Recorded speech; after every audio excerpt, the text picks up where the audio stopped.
Hello friends, இந்த வீடியோவில் என்ன பார்க்க போகிறோம் அப்படின்னா, புனிதா அப்படிங்கிற சீரியலில் என்ன போட போகிறாங்க பார்க்க போகிறோம். புனிதா அப்படிங்கிற சீரியல் வந்து இப்போ தான் பயங்கர சூடு பிடிச்சிருக்குன்னு சொல்லலாம். ஏன்னா அமுதா வந்து எப்படியாவது சொத்து எல்லாத்தையுமே நாம் எடுத்துக்கிடணும். நாம் எடுத்துகிட்டு புனிதா ஆபீஸ் அது எல்லாமே எடுத்துகிட்டு புனிதா வந்து வீட்டை விட்டு எப்படியா விரட்டி விட்டுறணும் அப்படின்னு சொல்லிட்டு ஒரு முழு எதிரியாகவே வந்து பார்த்து வந்து காயை வந்து வேகமாக வந்து நகர்த்திட்டு இருக்காங்க. அதே மாதிரி வந்து பார்த்திங்கன்னா அவருக்கு துணையாக மணிகண்டன் அவள் மாமாவோட இப்போ அத்தை அவங்க வந்து மாமாவோட பொண்ணுன்னு இப்படி ஒரு பெரிய கூட்டமே இருக்குது.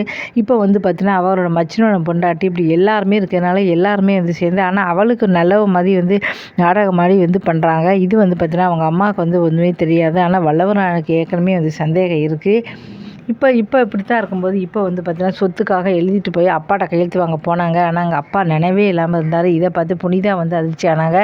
அவங்க அம்மாவும் வந்து கதறி அழுறாங்க. இன்றைக்கி அப்பா இப்படி வருவார் நான் கொஞ்சம் கூட நினச்சே பார்க்கல, அப்பா இப்படி ஆகிப்போச்சு கடவுளே அப்படி சொல்லி அழுறாங்க. அழாதீங்கம்மா, கண்டிப்பாக அப்பா வந்து சரியாயிடுவேன், நீங்கள் அழாதீங்கம்மா அப்படி சொல்லி புனிதா வந்து ஆறுதல் சொல்கிறாங்க. நீங்கள் கவலைப்படாதீங்க, அப்பா பழையபடி கண்டிப்பாக வந்து வருவார், அவர் வர வச்சா தான் நான் அந்த வீட்டை விட்டு வெளியில் போகணும் அப்படின்னு இருந்தவங்க இனிமேல் அப்பா சரியானதான் போவேன், இல்லை நான் போக மாட்டேன்னு சொல்லி மறுபடியும் வந்து பார்த்தீங்கன்னா பேக் உள்ளே வச்சு உட்காந்துறாங்க. இதனால் கபிலன் வந்து ரொம்ப வந்து வருத்தப்படுறாரு. வரேன்னு சொல்லிட்டு நீ வரவே மாட்டேங்கிற, இப்படி ஏமாற்றிக்கிட்டே இருக்கேன்னு சொல்கிறாரு. அப்பா வந்து இந்த நிலைமையில இருக்கும்போது நான் எப்படி அங்கே கவலையாக வந்து இருப்பேன், அதனால் அப்பா சரி பண்ணட்டும் நான் வரேன்னு சொல்லிடுறாங்க. இதனால் அம்மா வந்து இப்போ சந்தோஷமாக இருக்காங்க. நகையெல்லாம் எடுத்துகிட்டு போய் சொத்து எதுவும் வேண்டான்னு சொன்னேன், நகையை கொடுத்து விட்டாங்க. அதை அமுதா பார்த்துட்டு அந்த நகையெல்லாம் எடுத்துகிட்டு போகிறான்னு சொல்லி ஒரு பெரிய ஆட்டம் பண்ணி அந்த நகையெல்லாம் வாங்கி வச்சுட்டாங்க. புனிதாக்குன்னு ஒரு 5 பைசா வந்து சொத்தே கிடையாது.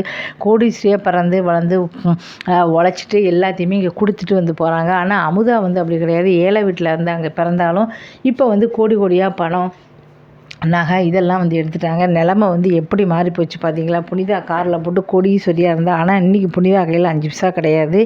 இப்படி இருக்கும்போது இன்றைக்கி என்ன போடுறாங்க அப்படின்னா வந்து பார்த்திங்கன்னா அவங்க அம்மா வந்து கதறி எழுதிட்டுருக்காங்க.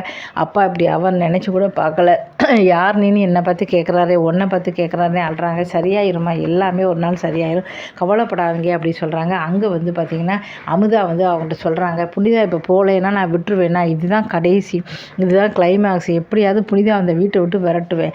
இப்போ விரட்டணுன்னா நான் புதுசாக ஒரு பிளான் பண்ணியாச்சு, அந்த பிளான் படி இப்போ விரட்டுறேன். என்ன பிளான்னு சொல்கிறாங்க. என்ன வந்து என் வீட்டுக்காரர் வந்து வெளியில் விரட்டுற மாதிரி பிளான். இப்போ நீங்கள் பாருங்கள், நீங்கள் 2 பேரும் நல்லா வந்து நாடகம் பார்க்குற மாதிரி பாருங்கள், விரட்டி விட்டோம் அப்படின்னா வந்து பார்த்திங்கன்னா இப்போ வந்து பார்த்திங்கன்னா இப்போ என்னெல்லாம் நடக்க போகுது பாருங்கள் அப்படின்னு சொல்கிறாங்க. அதே மாதிரி இன்றைக்கி வந்து வந்துடுறாங்க. வந்த உடனே வந்து பார்த்திங்கன்னா மணிகண்டன்ட்ட எல்லாமே முதல்ல சொல்லிடுவாங்க. அவனும் சேது ட்ராமா இருக்கிறதுனால நேராக பேக் எடுத்துகிட்டு வந்து அமுதாவை கையை தரன்னு பிடிச்சி இழுத்துட்டு வந்து படான கீழே தள்ளுறான். என்னாச்சு மணிகண்டன், இனிமேல் இப்போ இந்த வீட்டில் இருக்கக்கூடாதுன்னு சொல்கிறாங்க. என்னாச்சு பின்ன அந்த கபிலன் வந்து பார்த்திங்கன்னா வீட்டோட மாப்பிள்ளையாக உட்காந்துக்கிட்டு ஓசியில் வந்து தானும் சாப்பிட்டுக்கிட்டு புனிதா பொண்டாட்டியும் ஓசியில் உட்காந்து சாப்பிட்டுக்கிட்டு இருக்கான். இப்போ காணாதுன்னு இவன் தங்கச்சிக்கு வேறு நான் சோறு போடணுமா, குடும்பமே உட்காந்து இங்கே ஓசியில் சோறு சாப்பிடுவீங்களா கேட்குறாங்க. இதை பார்த்து வார்த்தையை அளந்து பேசுன்னு சொல்லி கபில வந்து சண்டைக்கு வராரு. உண்மை தானே, வீட்டோடு உட்காந்துக்கிட்டு இருக்க, நீ திங்கிறதுக்கு இல்லாமல் உன் பொண்டாட்டிக்கு வேறு சோறு, இப்போ உன்னோட தங்கச்சிக்கு சோறு, எல்லாருக்கும் வந்து பார்த்தா நான் எங்களோட சொத்து தான் கிடச்சிதா, நீங்கள் எல்லாம் வந்து ஓசியில் உட்காந்து நல்லா தின்னுட்டு சந்தோஷமாக இருப்பீங்களா, ஓசிக்காக தானே நீ புனிதாவே கணக்கு பண்ணி கல்யாணம் பண்ணிக்கிட்ட அப்படி சொல்ல, வாயை மூடு அப்படி சொல்லி புனிதா வந்து சொல்கிறாங்க. இன்னுமே இந்த வீட்டில் இப்போ அமுதா இருக்கக்கூடாது, அமுதா அந்த வீட்டை விட்டு வெளியில் போகணும் அப்படின்னு சொல்கிறாங்க. ஒன்று புனிதா அந்த வீட்டை விட்டு போகணும், இல்லைன்னா இந்த அமுதா அந்த வீட்டை விட்டு போகணும், உங்கள் வீட்டிலே போய் வச்சு சோறு போடுப்போம் அப்படின்னு சொல்கிறாங்க.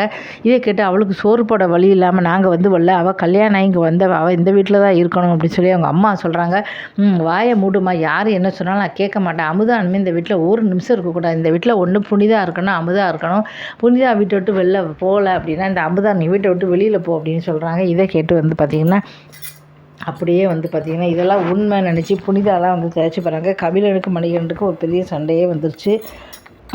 இப்போ நான் ஓசியில் சாப்பிட்டேன், நீ பார்த்தியாடா, ஆமாண்டா தெரியுமே, அதான் மாத கணக்கில் ஏதாவது சாக்கை சொல்லி பேக்கை தூக்கிட்டு உன் பொண்டாட்டிகள்லாம் தூண்டி விடுறது எல்லாம் நீ தானே, பேக்கை தூக்கிட்டு போவா வந்துடுவா, எல்லாமே நீங்கள் 2 பேரும் போடுற ட்ராமா தானே, என்ன தெரியாது நினச்சிங்களா, ஓசியில் 3 பேரும் சேர்ந்து அப்படியே உட்காந்துருவாங்க. இதை பார்த்துட்டு கபிலனுக்கு சண்டை வந்து 2 பேருக்கும் பயங்கர வந்து சண்டை வருது. இந்த பாரு நான் சும்மா விட போதில்லை, அப்போ நீ வெளியில் போ அப்படின்னு சொல்கிறாங்க. வா புனிதா, நம்ம 2 பேரும் வெளியில் போகணும், இந்த வீட்டில் ஒரு தங்கச்சி இருக்கணும்னா நீங்கள் 2 பேரும் வெளியில் போகணும் அப்படின்னு சொல்கிறாங்க. நாங்கள் இப்போயே வெளியில் போயிடுறோம்னு சொல்லி சொல்கிறாங்க. ஆனால் புனிதா வந்து எவ்வளவோ சொல்கிறா, அம்மா வந்து சொல்கிறா. ஆனால் எது நடக்கும் அப்படின்னு தெரியாது. இப்போ வந்து ஒரு பெரிய சண்டையாகவே வந்து போய்கிட்டுருக்கு. அமுதா வந்து நடத்துகிற நாடகம் வந்து பார்த்திங்கன்னா இப்போ வல்லவரானுக்கு வந்து ஃபுல்லாக தெரியும்.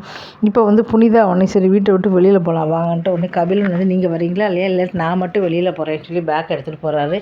உடனே இப்போ வந்து புனிதா போகிறாங்களா இல்லையா அப்படிங்கிறத பொறுத்திருந்து பார்க்கலாம். இந்த வீடியோ பிடிச்சா மறக்காமல் சேனலை வந்து சப்ஸ்கிரைப் பண்ணுங்கள். இதுமாதிரி நிறைய வந்து இப்போ சீரியல் ரிவ்யூ சொல்கிறது வந்து அவ்வளோ ஈஸியான காரியம் கிடையாதுங்க. ரொம்ப ரொம்ப கஷ்டப்பட்டு டெய்லி சீரியல் பார்த்து ரிவ்யூ போடுறேன். தயவுசெய்து பார்த்து ஆதரவு கொடுங்க. ஆதரவு கொடுத்தீங்கன்னா தான் இந்த சேனல் மானிட்டைஸ் ஆகும். நன்றி, வணக்கம்.